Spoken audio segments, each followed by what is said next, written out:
And what is going on, my Houston Texans family? Even though it's not a Victory Monday, I want you all to have a blessed Monday out there. I am one part of your show, Ruben Calvillo. I lost the helmet of shame at the tailgate yesterday, so it was a scene yesterday. Shout out to the Texan Lone Star Trailgaters. AD, we have to go. That's who the other part of the show is. CEO of the Rundown. Brother, how are we doing? Could be better, man. Could be better.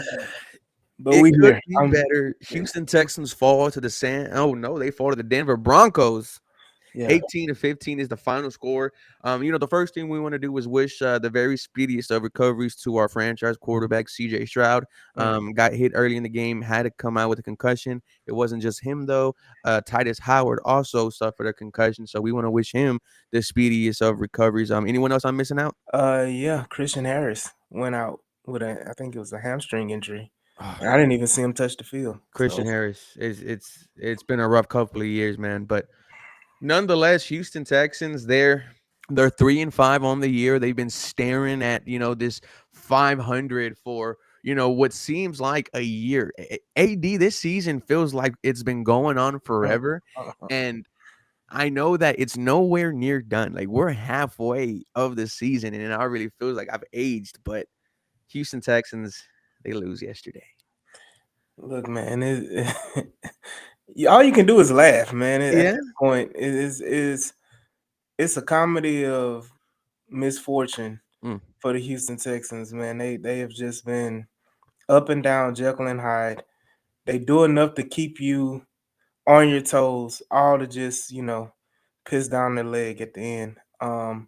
We This is what the fourth iteration of them just, competing, Mm-hmm. having a lead, making everything look great.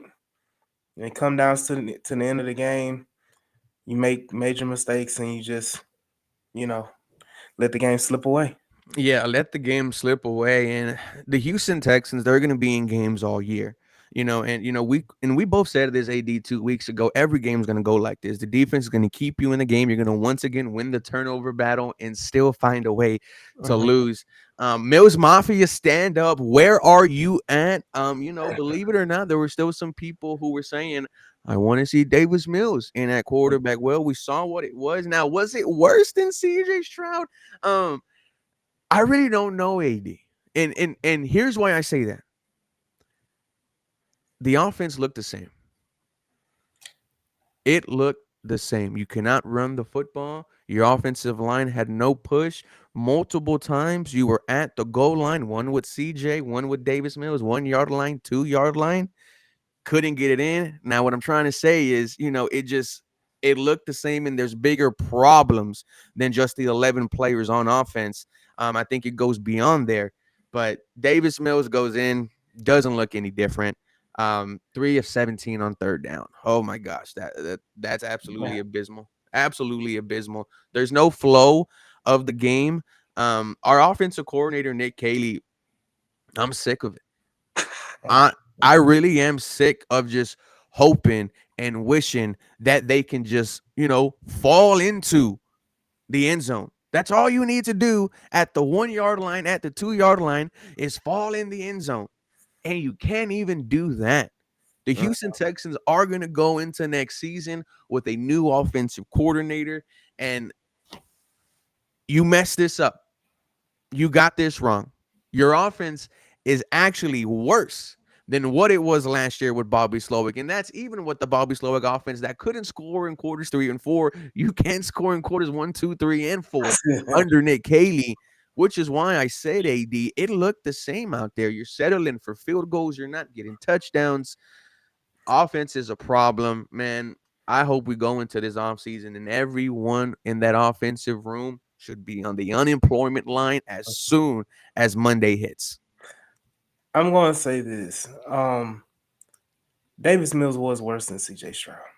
For sure. And I For and I'm sure. I'm I'm going to say this. I said it yesterday as well. Davis Mills showed you how bad it can really get. Um I will say this. CJ Stroud, him being out, it showed you how good of a quarterback he is. Mm.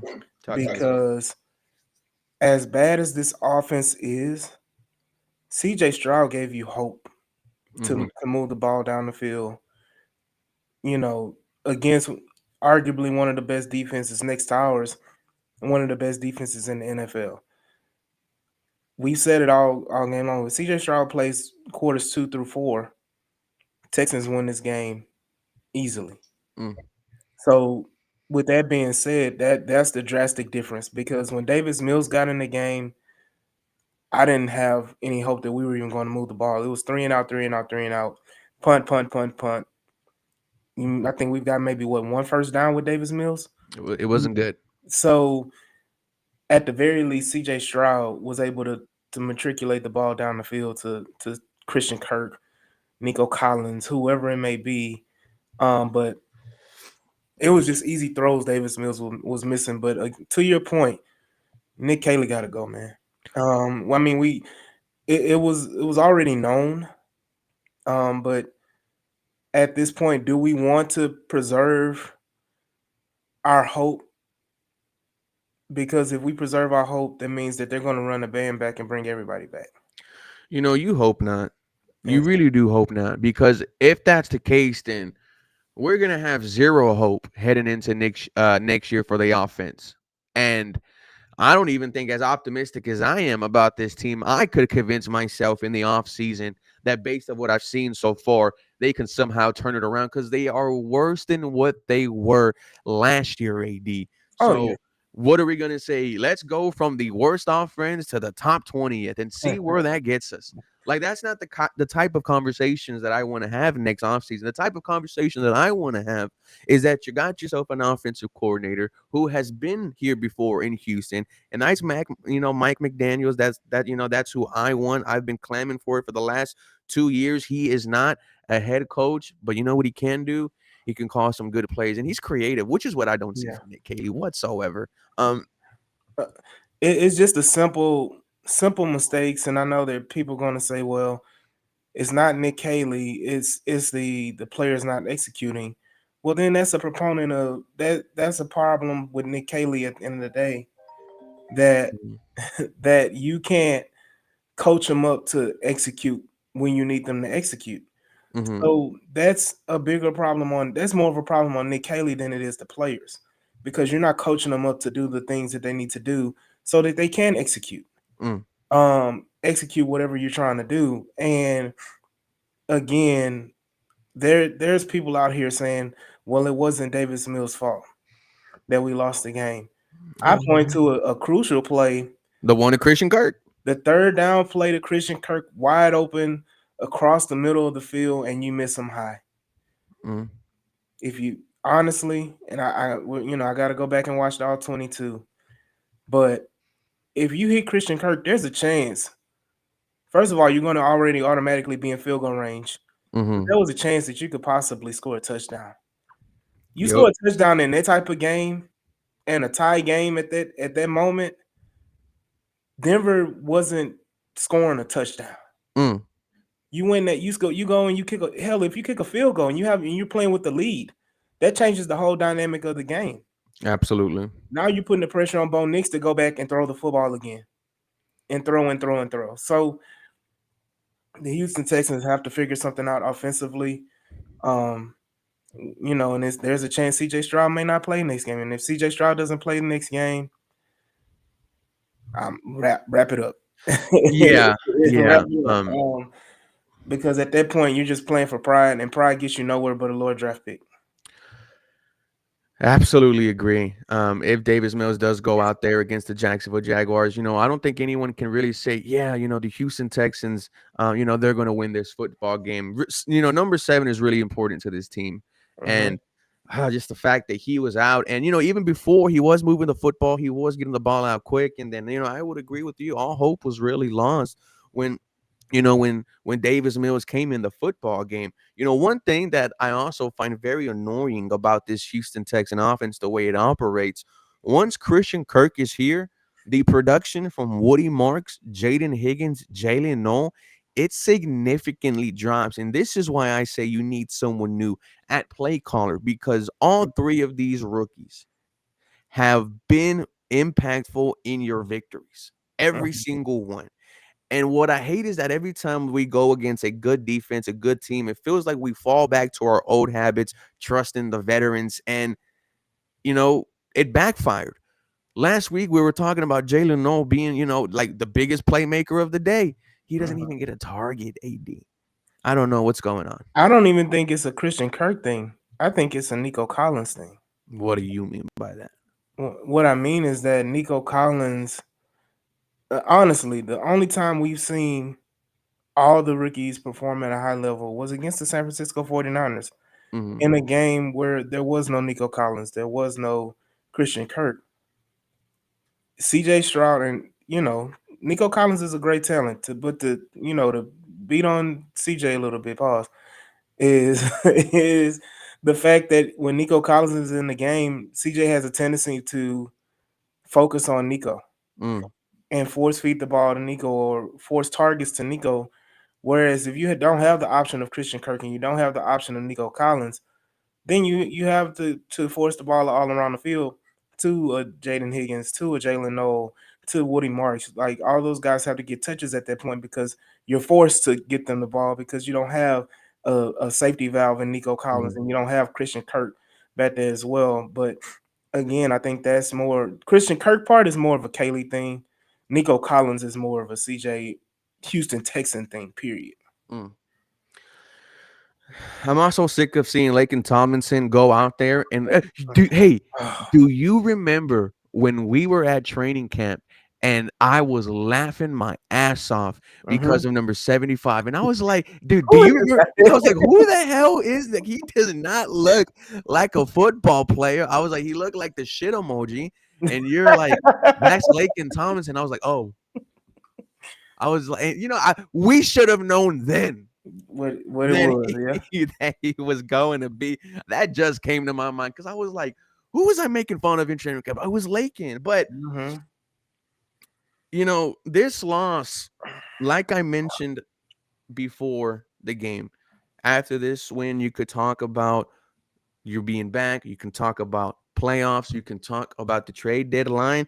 And all those conversations, they kind of go out the window when you lose this game to the Denver Broncos, and knowing that you might not have not only CJ Stroud but Titus Howard next week against the Jacksonville Jaguars. We're going to get into a situation where we're going to talk about whether the best thing for this football team is to lose games, and that's with an extra second round pick for the Washington Commanders, who are losing games themselves. They just lost their franchise They quarterback just lost their franchise for the quarterback. season. So I said this 2 weeks ago, Ruben. We were how many weeks? We were 1 or 2 weeks away Mm-hmm. from the Houston Texan fan base should not want to win another game. Are we at that point? Are you at that point? 80-20, yes. You want us to start losing already? We have to see what we do against Jacksonville. If you come out It will be the most Houston Texans thing to get a win at home in Jacksonville, and you're 4-5 with the Tennessee Titans and CJ Stroud potentially coming. I don't want to. then you're 500. Then we're back to square one. Now the fan base has hope again. And then guess what? Guess who you play after that game? The Bills Okay. right before my birthday. Uh-huh. And then guess who you play after that? The Colts. Uh-huh. Oh, And then guess who you play after don't say the Chiefs. that? I love this show. um,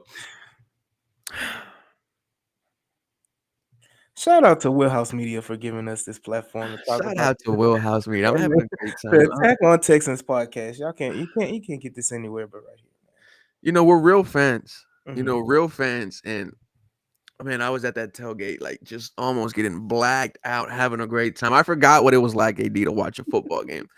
And then I was like, yeah, I'm never going to a tailgate again. But still, I hate the fact that there's that little, it's like an Avengers Endgame, when Ronan, Hawkeye, right, Mhm. tells Scarlett Johansson, don't give me hope. And this team, it leaves you with that little bit of hope, right? It's like this team has never ever out of it, and like we said, that's gonna happen the rest of the season. I really don't know who's gonna be playing quarterback for you on Sunday. But the Texans once again, man, they lose a big one. They fall to the Denver Broncos, 18-15. And you know what's crazy? Even though with Davis Mills, it was a one-score game. Mm, Even with Davis Mills, if he would have connected on that one to Christian Kirk that you mentioned, we might be talking different. And also Derek Stingley, maybe he's not an all pro this year. mm, But he's playing like a top five cornerback. Top 10. I'll give him top 10. I think he was on Sutton 18 times, hmm. and only one pass got completed, and that was Yeah, unfortunately the main one that the counted. man. The one that counted. You could have had it. you You know, could you have know let it complete that's it. that's the type of situation where where they say the operation was a success, but the patient failed. So just Kamari's playing good. Will Anderson Jr. He's giving you a sack a game. Um, Look, there's one person that I have an issue with. Henry Tua. And you know what his name is now, man. Henry Noah. Henry Noah Noah. We're back. We're back, brother. You've been getting away. You've been skating past it. You've been on TikTok dancing. You've been on TikTok with your wife doing all kind of crazy things, Shout out right? to Cheyenne. Shout out to Cheyenne. Shout out to Cheyenne. But Henry, Come on, brother. brother, you got to get sat down. This is the second week in a row you've had horrible play. Missed tackles just Missed everywhere. tackles. You got benched against the 49ers. Nobody wants to talk about it because it was quietly done. But you got benched that game against the 49ers. You come back against the Broncos, and what do? You give up a touchdown. Mm. You give up the biggest key stop, similar to the Buccaneers game, where you are so focused and your eyes are so focused in the backfield on Bo Nix that you allow Bo Nix to run for like 30 plus yards to kill the game. His only big play of the game. He was The playing like only Chiefs. yeah, he was like 9 of 22 or 9 of 24 or something like that before that play.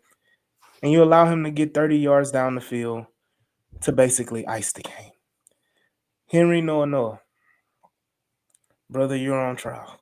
Like your sentencing is coming up, man. Like it's is one of those days, man. And people love Henry, and he's a good personality. He's a good kid. He's a good guy. Crazy, I'm saying kid. He's a late run draft pick that has worked out for you. Yeah, he's Um, been productive enough. But at the end of the day, D'Amico Ryans, I never thought I was gonna be saying this. I want to see EJ Speed. I do too. I need to see EJ Speed, man. Like, Man, send him back to Indy, man. EG, thank you for everything you've done for us, EJ. Um, nah, no, he might be something for you. Well, ladies and gentlemen, unfortunately, this was not a victory Monday because your Houston Texan offense decided to just crap the bed. There's no other way to put it. It doesn't look like there's an end in sight when it comes to this offense. But because this defense is just so special, I really do wonder what Danielle Hunter's trade value is at this point. He was another no show. We need to put him on a milk carton. But that was one part of your show, AD from the H Town Rundown. I'm Ruben, Mr. 713. We love you guys. Have a very blessed day. peace.